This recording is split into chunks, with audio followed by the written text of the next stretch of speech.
Hey, it's me, SB. Welcome back to my channel. I am so glad that you are here. So today I have a update video on my tatting adventure with vintage patterns. And as you can see here, this was the one that we did together. And it was my blind testing of this vintage pattern of the Clover point edge, and it was an utter fail. It was like, yeah, this is why you read through a pattern and you kind of like think about it for a little while and then you do it. But anyways, so we're just gonna set that one aside and forget I ever did it. And here's my second one.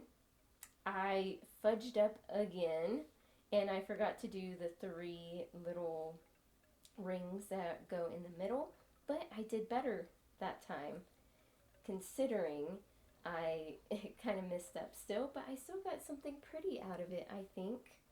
And I did figure out why that last chain of the pattern is so long and why they add an extra ring. It's because they continue working and keep going. But since we're needle tatting and we technically can't have that infinite amount of thread the way they do in shuttle tatting for the needle thread, I decided just to omit all that and just make it like a small motif. And here is my finished product, the successful one. As you see here, this one was a success. Yay, I did it. Okay, so anyways, I'm super excited that I figured it out. I wrote down what I did, figured out that we are going to be turning because it's probably different whenever we're needle tatting versus shuttle tatting, but I did figure it out. And here are my messy notes. Just going to give you a short view of what I did. So as you see, I added turning to a lot of these, and I also figured out that maybe instead of our chains being on the ball thread, that we switch that one to the needle thread, so that way we don't need that much thread for the needle, and that will eliminate a lot of tangling issues, which I did have that with this one.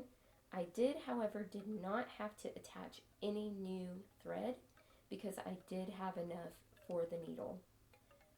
And let's see, what else did I find out? Ah, yes. On this one right here where we're making the clover leaves, or yeah, the clover leaves, the three ones that go together, you don't turn for, so you don't turn for these two, but on the last one, we are going to turn and then make our chain. So that's what I figured out there. And after the chains, we're going to turn as well. Let's see.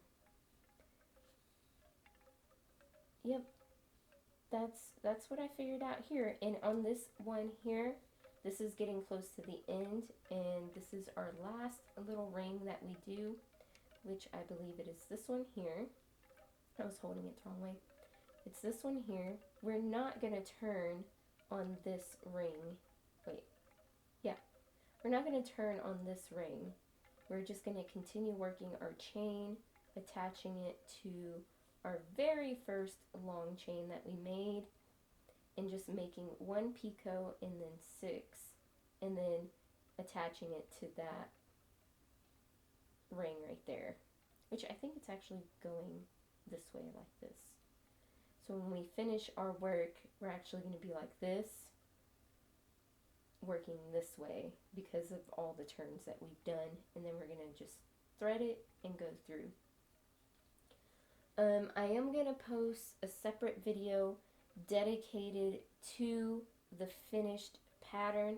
It's going to be more polished. I'm actually going to kind of maybe type it up, you know, and make it look neater, and have this here and have the original pattern on top, and then have the needle pattern with all of my markups or whatever on there. And I guess I'll make it available for free because this original pattern is available for free as well. You could also do this yourself and, you know, have fun with it and make something. I don't know what I'm going to do with this, but we can definitely use these motifs to attach to each other, which all you would do is attach them right here at this picot and at this picot here. That's what I would do. I wouldn't attach them to this because we want that to be kind of hanging out on the edge.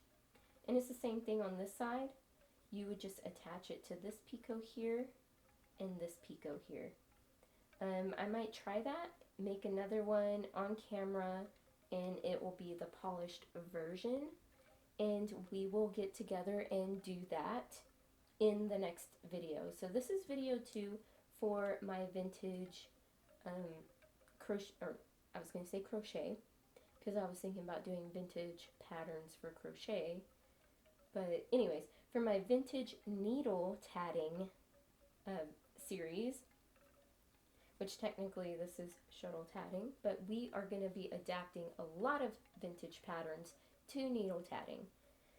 So anyways, I hope that this kind of gave a little clarity from the first video. If you haven't seen the first video, I'll leave an iCard up there in the corner, and I'll also leave it in the description below. I will also leave all the information where you can find the pattern, or actually the pattern book, the book of patterns, where I found this pattern.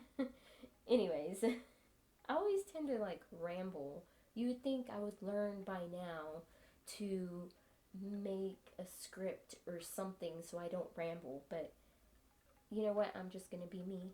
So anyways, I will come back in the third video for this pattern, the Clover point edge, and it will be nice and polished, and you'll be able to actually follow along with me and not have to fumble around with me either.